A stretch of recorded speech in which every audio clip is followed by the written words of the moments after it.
Halo sahabat spill novel Donghua, kita akan membahas cerita Donghua berjudul 100.000 tahun pemurnian Qi. Sebelum kita lanjut, jangan lupa siapkan kopi dan cemilannya agar lebih nyaman mendengarkan alur cerita novel ini. Untuk membuat saya semakin semangat, jangan lupa subscribe, like, dan bagikan alur cerita video ini. Kapten, kemampuan bertahan orang ini terlalu kuat, mari kita serang keempat wanita di belakang. Membuka mulut, orang ini adalah orang kedua dari tim kedua Kekaisaran Suanyuan. Pria itu terlalu gemuk, dan dia secara naluriah mengalihkan pandangannya ke wanita di belakangnya. HMPH, jangan sembunyi darimu, perempuan-perempuan itu jauh lebih menakutkan dariku. Kalau kamu benar-benar harus menghadapi mereka, kamu akan kalah. Terlebih lagi, jika kamu tidak bisa mengalahkanku sendirian, kamu tidak memenuhi syarat sama sekali. Lakukan sesuatu yang lain, mari kita lihat kekuatan sebenarnya sekarang. Ketika suara Long Kun jatuh ke tanah, seluruh orang sudah terbang ke udara, dan kekuatan api merah yang kuat meledak dari tubuhnya. Siapa yang tidak tahu bahwa api Phoenix yang sebenarnya adalah keterampilan rumah tangganya? Apa? Ketika nyala api yang sangat kuat ini keluar tanpa peringatan, ketiga pangeran dan lima benar-benar putus asa. Mereka tidak pernah bermimpi bahwa orang yang mahir dalam kekuatan basal ini masih bisa mengendalikan kekuatan Phoenix. Jarang. Tanpa diduga Kekaisaran Yuanyang menyembunyikan tuan seperti itu. Tidak ada informasi tentang orang-orang ini di intelijen sebelumnya. Teknik kultivasi janji 4 gambar yang telah lama hilang, orang ini memiliki keduanya. Naik. Para pemimpin kerajaan sekitarnya dan tanah suci sekte semuanya mengungkapkan emosi mereka, bagaimana mereka bisa berpikir bahwa wanita tua yang telah merawat Long Kun adalah klan Phoenix teratas di daratan. Kekuatan Phoenix True Fire tidak perlu diragukan lagi. Cacat dari teknik ini sudah jelas. Butuh waktu hingga 2 detik untuk mengumpulkan energi. Saat menghadapi pemain top, tanpa bantuan rekan satu tim lainnya, Long Kun nyatanya sulit untuk melepaskan ini teknik. Tapi kali ini dia baru saja menangkap kekurangan dari kesombongan dan ketidaktahuan tim kedua Suanyuan terhadap dirinya sendiri, dan dengan sempurna melepaskan gelombang barang asli Phoenix yang menghancurkan bumi ini, mencapai tujuan fundamental untuk membuat marah kehadirannya. Fantasi ketiga pangeran akhirnya punah dengan datangnya gelombang api sungguhan Phoenix ini, ketika ia terbungkus bola api berbentuk manusia yang terbang terbalik. Keluarga kerajaan dari Kekaisaran Suanyuan tampak sulit melihat yang ekstrim. Limbah. Yang mulia tenang, ini hanya tim kedua. Tim pertama kami memiliki pangeran kedua, kelompok 5 orang terkuat dari generasi muda Kekaisaran Suanyuan yang duduk secara langsung, dan pasti akan dapat memasuki final-final. Setelah sedikit diyakinkan, Kaisar Suanyuan dapat sedikit menenangkan amarahnya, melirik ke tengah medan perang dengan ekspresi kebencian terhadap besi dan baja, dan kemudian mengabaikan sisi ini. 3 pangeran dan 5 orang benar-benar kehilangan keefektifan pertempuran mereka, meskipun praktisi medis yang kuat dari Qian Yunzong di luar lapangan segera menindaklanjuti perawatan, dalam waktu singkat, 5 orang ini tidak dapat lagi menggunakan kekuatan spiritual mereka. Game pertama, tim pertama Kekaisaran Yuanyang, menang. Tuan rumah mengumumkan hasilnya, yang juga menyebabkan penonton dari 10 kubu yang tak terhitung jumlahnya memberikan komentar. Dikatakan bahwa Kekaisaran Yuanyang akan segera berakhir. Tampaknya itu semua adalah berita palsu. Tim 1000 kultivator, generasi baru siswa yang kuat, tampaknya memiliki sejarah Taoisme yang panjang. Itu 1 orang. Tuhanku, 1 orang mengalahkan 5 orang yang berlawanan, dan 4 orang lainnya menyelamatkan kekuatan mereka. Ini terlalu berlebihan. Tampaknya Kekaisaran Yuanyang tahun ini kemungkinan besar akan menjadi juara. Kebanyakan dari mereka adalah seruan dan pujian, tetapi di Kerajaan Jin Utara, sebagian besar orang tingkat tinggi adalah ekspresi muram. Kekaisaran Yuanyang memiliki dasar yang dalam, apakah kamu benar-benar yakin untuk mengalahkan mereka? Kaisar dari dinasti Jin Utara Tuo Bayun berbicara dengan dingin, menanyakan tentang Feng Xiu, pemimpin Liga Pedang Jin Utara yang duduk di sebelahnya. Feng Xiu memejamkan mata dan fokus pada postur setengah latihan. Dia tidak membuka matanya untuk menonton pertandingan selama seluruh proses. Pertama, dia tahu betul bahwa kekuatan tim pertama Kekaisaran Yuanyang tidak sebanding dengan lawan. Kedua, Sebagai pemimpin Liga Pedang Jin Utara dan pendukung utama pengiriman orang untuk menyerang Yuan Haotian baru-baru ini, orang ini tahu betul bahwa hal yang paling menakutkan dalam tim Kekaisaran Yuanyang bukanlah orang-orang ini di lapangan, tetapi bersembunyi di lapangan. Su yang sedang menyusun strategi. Yang mulia, jangan khawatir, saat mereka memasuki final, mereka pasti hidup atau mati. Dengan kata-kata Feng Xiu, Tuo Bayun tampak tenang. Kekaisaran Yuanyang berbatasan langsung dengan dinasti Jin Utara, dan di antara 5 kerajaan yang ada, satu-satunya kekuatan tertinggi yang memiliki konflik militer jangka panjang dengan Kekaisaran Yuanyang. Tidaklah berlebihan untuk mengatakan bahwa kedua belah pihak adalah musuh yang mematikan. Mereka datang untuk kompetisi dan memenangkan kejuaraan bukanlah tujuan, untuk mengetahui kartu truf Kekaisaran Yuanyang dan menunggu kesempatan adalah satu-satunya hal yang harus mereka lakukan.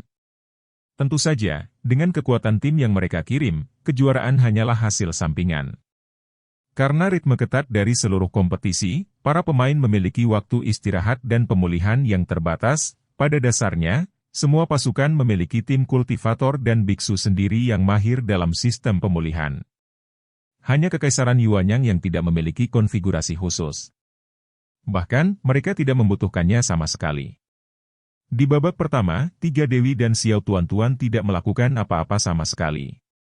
Seni sejati Xuan Wulongkun hadir dengan Super Self, atribut pemulihan, yang bisa digambarkan sebagai pertempuran yang berlarut-larut, memiliki keuntungan yang tidak bisa dianggap remeh. Hai bos, bagaimana penampilanku? Longkun meninggalkan permainan dalam suasana hati yang bagus, dan buru-buru bersandar di depan Su Yang untuk membuat gelombang. Su Yang selalu tersenyum, tanpa ekspresi lain. Kekuatanmu tidak diragukan lagi telah diakui oleh semua orang, tetapi ronde pertama digunakan untuk menghabisi para pemain top. Konfrontasi berikutnya akan meningkatkan intensitas lebih dari 1 level. Kamu tidak bisa lagi bertarung sendirian. Terlebih lagi, kelompok kecil membutuhkannya. Mustahil bagimu untuk menggunakan kekuatan tempur terkuat dari semua orang jika kamu melindunginya sendirian. Ini membutuhkan perhatianmu. Longkun tersenyum, jangan khawatir, bos, kali ini juara pasti milik kita. Setiap orang berada di posisi masing-masing, dan segera setelah game ketiga, tim kedua Kekaisaran Yuanyang bermain di babak pertama, dan lawan mereka kebetulan adalah tim unggulan nomor 1 Kerajaan Jin Utara. Hei, kenapa kamu tidak melihat pemain yang berpartisipasi dari Kerajaan Jin Utara? Semua orang di tempat itu tercengang dan sangat menantikannya untuk waktu yang lama. Baru saat itulah mereka melihat seorang pemuda tampan dengan rambut panjang perlahan datang dari kamp Jin Utara. Pria ini sangat tampan, dengan rambut hitam dengan sedikit putih di dalamnya, dan gaun cian menghadap angin menari, seolah setiap gerakan penuh sajak Tian Cheng Dao, itu adalah Feng Qingyao, murid utama Feng Xiu. Pedang alam di puncak kendo. Basis budidaya Yuan Shen Dzogchen. Ya Tuhan, orang ini. Beberapa orang Longkun memang besar untuk sementara waktu, tetapi mereka tidak tahu bahwa bakat ini adalah lawan paling menakutkan dalam kompetisi ini. Tim kedua Kekaisaran Yuanyang? Sampah semacam ini tidak mengharuskan kita untuk bermain. Selama kamu bisa mengguncang pedangku dan mengeluarkannya dari posisi ini, bahkan jika kamu menang. Apa? Dia begitu sombong? Anak ini benar-benar berani berkata. Hanya dengan pedang, aku ingin bertarung melawan 5 orang lainnya. Bukankah terlalu ditampar? Su yang sama sekali tidak panik, dia sepertinya sudah menebak bahwa pihak lain akan menggunakan beberapa metode khusus untuk menekan Kekaisaran Yuanyang. Tentu saja, Yuan Haotian tidak begitu pemarah, dan tidak bisa membantu menghancurkan piala Kouon di tangannya saat itu juga. Nak, Tuo Bayun, aku ingin melihat apakah kamu begitu sombong, bisakah kamu tertawa terakhir? Permainan dimulai. Meskipun kelima anggota Kekaisaran Yuanyang datang untuk membuat jumlahnya, para biksu elit yang juga merupakan balai penatua muncul di panggung yang begitu besar tetapi sangat dihina oleh pihak lain. Siapa yang bisa mengabaikan wajahnya sendiri?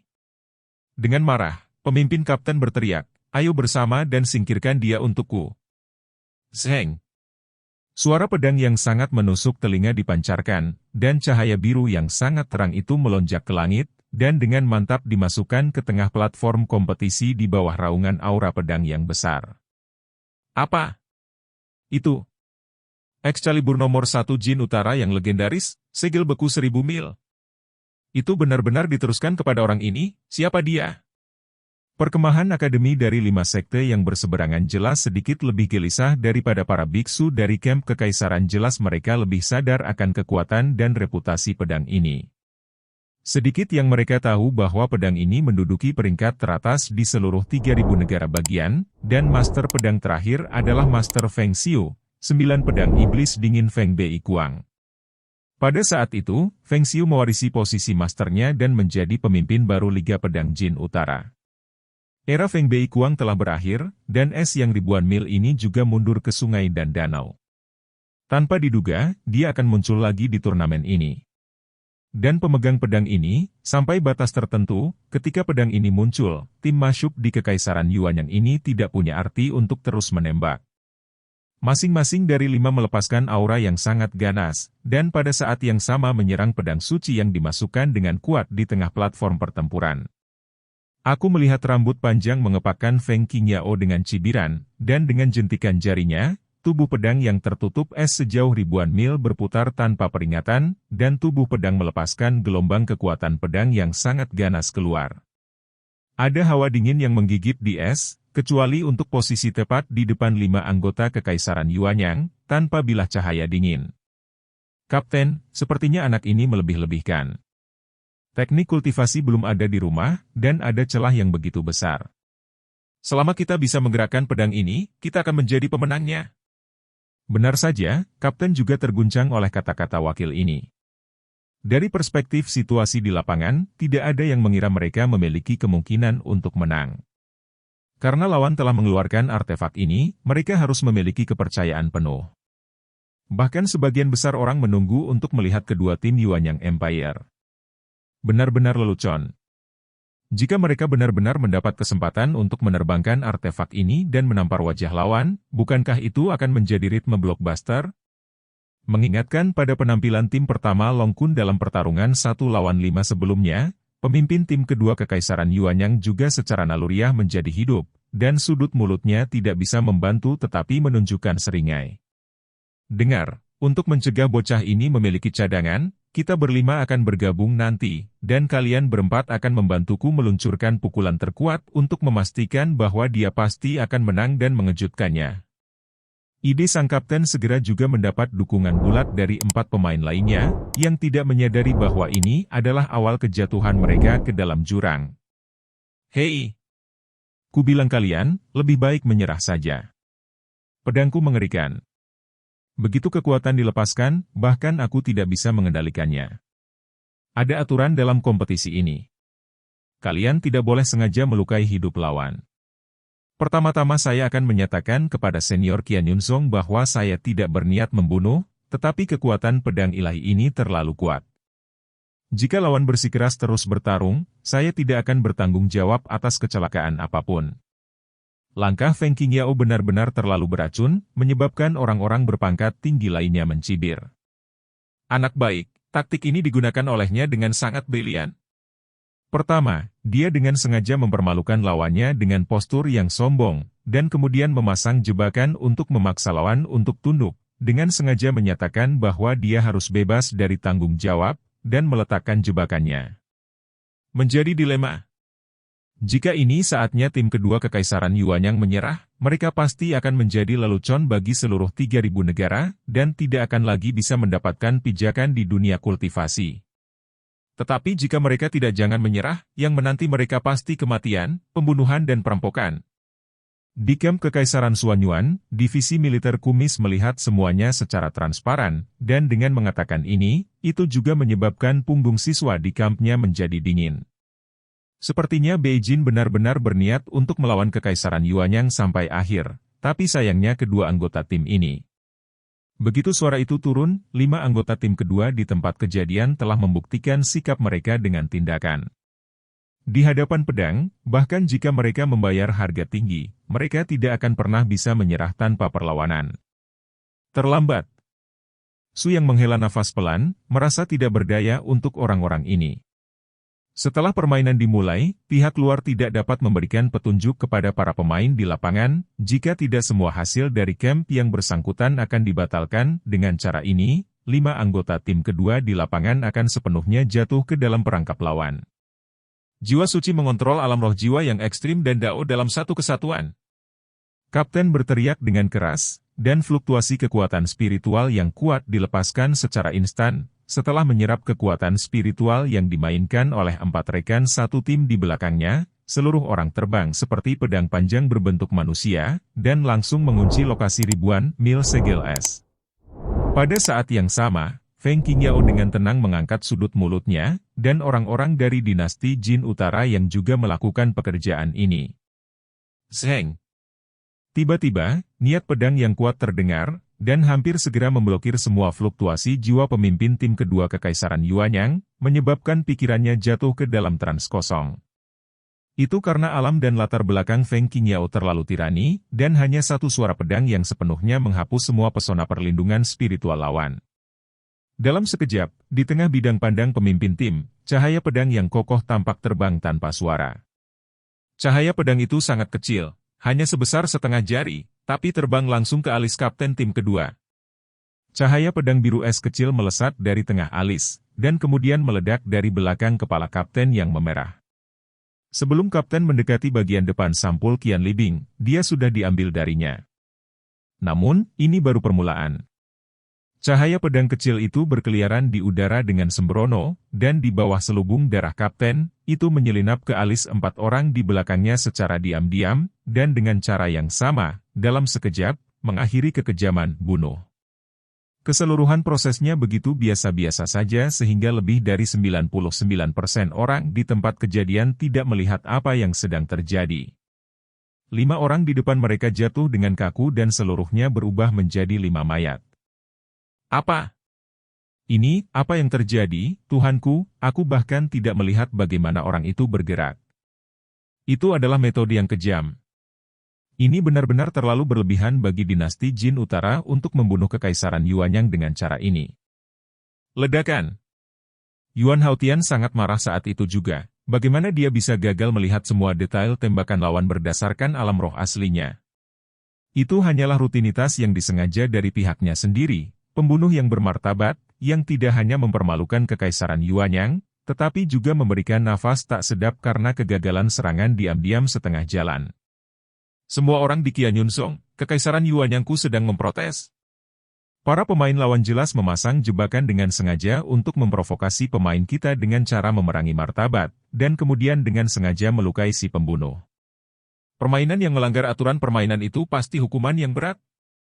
Bagaimanapun, Yuan Haotian adalah pemimpin sebuah kerajaan, Qianyunsong harus memberikan penjelasan atas sikapnya, dan permainan juga terpaksa ditangguhkan saat ini.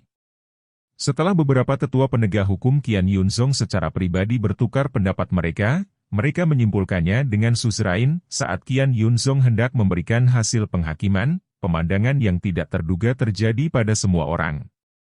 Para pendahulu Qianyunsong, saya, Feng Qingyao, meskipun saya tidak melanggar aturan permainan, tetapi karena kesalahan 5 lawan, saya mengambil inisiatif untuk melepaskan kualifikasi untuk kompetisi ini. Kekaisaran Beijing nomor 1 tim akan digantikan oleh 4 yang tersisa. Orang-orang terus bertanding, dan pedang ini juga dilarang masuk denganku. Pengundian gaji Feng Qingyao dari dasar kuali bahkan lebih mengejutkan. Itu tidak hanya memberi Qianyunsong wajah untuk menghindari rasa malu bagi tuan rumah, tetapi juga meninggalkan medan perang pada waktunya untuk menghindari tim pertama Kekaisaran Yuanyang dari balas dendam, yang menghancurkan kesempatan lawan untuk membalas dendam. Tidak ada keraguan bahwa di putaran pertama konfrontasi, pihak Jin Utara benar-benar menginjak Kekaisaran Yuanyang. Dasar bajingan. Yuan Haotian sudah sangat marah, tetapi semakin nyaman orang-orang Beijing itu memandang. Yang Mulia meredakan amarahnya. Saya berharap mereka akan menggunakan metode sembarangan seperti ini. Lebih baik melakukan langkah awal daripada langkah terlambat. Tunggu, final terakhir, orang-orang saya akan membuat mereka membayar. Dia harga. Su yang dengan tenang menenangkan Yuan Haotian dan memberinya suntikan, jika tidak, amarah Yuan Haotian harus terburu-buru membuat masalah. Mengingat fakta bahwa tim Beijing telah merespon dengan baik situasi yang tidak terduga ini, pendirian wasit menghormati pendapatnya, tetapi saya ingin menegaskan kembali aturan permainan di sini. Bangku wasit harus ditampilkan. Jika ada yang tidak beralasan metode pembunuhan, Zhongmen akan menjatuhkan hukuman berat dan memberikan penjelasan kepada tim lain. Pada saat yang sama, sebagai kompensasi untuk tim Kekaisaran Yuanyang, tim Kekaisaran Yuanyang nomor 1 memiliki ucapan selamat tinggal, dan tim Kerajaan Jin Utara nomor 2 secara acak mengirim 1 orang. Gelombang orang-orang baik Qian Yunzong melakukannya sampai akhir, hanya menggunakan bola yang ditendang oleh Kerajaan Jin Utara untuk menyikat gelombang kehadiran energi positif, yang tidak hanya memicu keadilan permainan, tetapi juga berhasil memblokir mulut Kekaisaran Yuanyang. Jika Su yang tidak hadir, setelah hari ini, Kekaisaran Yuanyang akan benar-benar kehilangan muka di seluruh 3.000 negara bagian, dan bahkan akan menjadi kesemek lembut yang semua pihak berebut untuk diinjak-injak. Untungnya, tim nomor 1 Su yang berhasil melaju ke babak ketiga, dan semuanya memiliki peluang untuk diselamatkan. Karena Bay of Yuanyang Empire di babak kedua, 6 tim akan memasuki babak ketiga. Dengan berakhirnya klimaks kecil dari jatuhnya tim kedua, ronde pertama dari Ko berikutnya pada dasarnya tidak ada yang perlu diperhatikan. Alasannya sangat sederhana. Tim kedua memainkan tim pertama, pada dasarnya itu adalah ritme umpan meriam, pertarungan cepat dan keputusan cepat untuk menghemat energi, tetapi juga setiap orang. Tim yang memiliki ide-ide bersama. Selanjutnya, saya mengumumkan bahwa 6 tim yang memasuki babak ketiga adalah susunan tim pertama dari 4 kerajaan, susunan tim pertama Akademi Longshou dan susunan tim kedua Studi Solo. Berikut adalah perwakilan dari 6 tim yang akan datang dan menggambar. Akademi yang sesuai dengan 4 kerajaan memang luar biasa. Tidak ada yang salah dengan tim pertama yang melaju ke 6 besar, terutama Liga Pedang Jin Utara terkuat. Hanya 4 orang yang melewati bea cukai dengan lancar. Jika bukan karena yang kedua putaran derby, bukan ide bagus. Kuat mereka bisa menempati 2 kursi. Para pemain Solo Study memiliki gaya permainan yang sangat spesial. Mereka pandai menggunakan senjata tersembunyi dan memanipulasi Warcraft dan Wayang. Masing-masing dari 5 orang dalam tim memiliki caranya sendiri-sendiri. Tim kedua dan tim pertama juga memiliki caranya masing-masing. Keuntungannya sendiri untungnya, tim kedua mereka tidak kuat dan memiliki 2 lawan berturut-turut. Putaran promosi. Kekuatan akademi yang sesuai dengan 3 sekte lainnya juga dianggap kuat. Pengingat yang menyedihkan adalah bahwa 2 putaran pertama selalu kuda yang baik menghadapi kuda yang menunggu, dan kegagalan tim untuk mengerahkan kekuatan penuhnya mengarah pada eliminasi awal. Dalam permainan, keberuntungan selalu menjadi bagian integral dari kekuatan, kecuali jika Anda memiliki tim yang benar-benar kuat. Sangat penting juga untuk mendapatkan peringkat yang baik dan menetapkan lawan yang relatif lemah. Hasil imbang 6 besar, babak ketiga adalah permainan 6 lawan 3, dan kemudian sesuai dengan aturan permainan, jika juara bertahan Akademi Beijing dari kompetisi sebelumnya memasuki babak keempat, tidak perlu bertarung dan pergi langsung ke final, kedua dan ketiga. Pertarungan ekstra akan dimainkan dan tempat lain di final akan dihadiahkan. Dengan kata lain, tim Su yang harus melakukan 2 pertandingan dengan intensitas tinggi sebelum final, terutama dalam hal pengerahan tenaga. Pilihan pertama, Kekaisaran Yuanyang, tim pertama, melawan tim kedua Studi Suluo. Pilihan kedua, Akademi Longshou, tim pertama, melawan tim Kekaisaran Bulan Dingin. Setelah hasilnya keluar, Su yang memiliki wajah yang tenang, dia tidak pernah khawatir rekannya akan kalah, tetapi jika dia harus menempatkannya sebagai prioritas, lawan terbaik di babak ini adalah Akademi Longshou. Garis dari Akademi Kepala Naga adalah latihan ortodoks murni, memainkan keterampilan dasar. Siapa yang akan menjadi lawan dari para pemimpin suzerain Bai Lian Sui Ling Qingshu ini? Pertarungan cepat cukup mudah. Lawan Solo Study bukanlah yang terkuat, tapi pasti yang paling memakan stamina. Sepertinya orang-orang ini punya sesuatu. Sebelum pergi ke pengadilan, Long Kun hanya bisa mengamati gelombang satu sama lain. Orang-orang dengan perbedaan besar dalam pakaian dan penampilan selalu bisa memberi mereka perasaan yang sangat istimewa. Ular kecil, lindungi tuan-tuan. Ini adalah satu-satunya misi Anda. Anda akan mengambil tindakan pada saat kritis. Hei, jangan khawatir, "Tuan, aku di sini, jangan khawatir." Dengan menempelkan ular kecil itu ke tuan-tuan, Su Yang dengan tenang meminta mereka untuk bermain. Karena tim Kekaisaran Yuanyang mendapat bye di babak kedua, tetapi studi Nasuo Luo mendedikasikan permainan yang sangat menarik. Pada saat ini, setelah pemain dari kedua belah pihak memasuki lapangan, suara lawan lebih tinggi. Carlo, dikepalai oleh Solos tadi, didandani sebagai pria muda yang modis. Seorang gadis dengan riasan smoky yang sangat dingin di sebelahnya memegang dua belati di tangannya, dan matanya sangat dingin. Di sisi kiri gadis itu, ada seorang lelaki tua membawa selongsong obat. Dia digambarkan sebagai pria yang malang tapi tinggi. Dari game sebelumnya, dia adalah seorang ahli penyalahgunaan narkoba. Adapun dua biksu muda di belakang mereka, penampilan mereka sangat sederhana, tetapi teknik aneh mereka mengejutkan semua orang di tempat kejadian. Salah satunya adalah dalang, dan yang lainnya adalah pemburu hutan yang pandai memanipulasi Warcraft, memegang busur dan anak panah di tangannya.